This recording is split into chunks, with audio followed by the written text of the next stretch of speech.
င်းလို့ရတဲ့ချမ်းသာမျိုးဒီပြည့်ချမ်းသာလည်းမတူဘူးလေမြတ်စွာဘုရားချမ်းသာမျိုးမျိုးဟောထားတာရှိတယ်အနဝိဇ္ဇဒုက္ခကိုတာမန်တုပြီးတော့မမိနိုင်ဘူးလောကလူတွေရနိုင်တဲ့ချမ်းသာကိုပြောရမယ်ဆိုရင်ပစ္စည်းဥစ္စာရှိတယ်နော်ဒေစရာရှိတယ်စားစရာရှိတယ်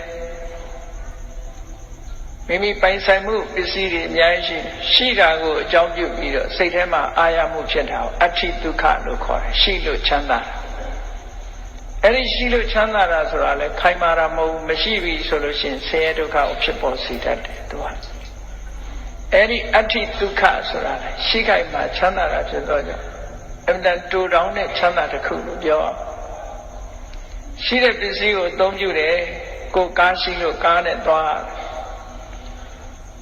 ကိုယ်အိမ်မှာပြည့်ပြည့်စုံစုံရှိလို့အနေထိုင်ချမ်းချမ်းသာသာနေနိုင်ထိုင်နိုင်တယ်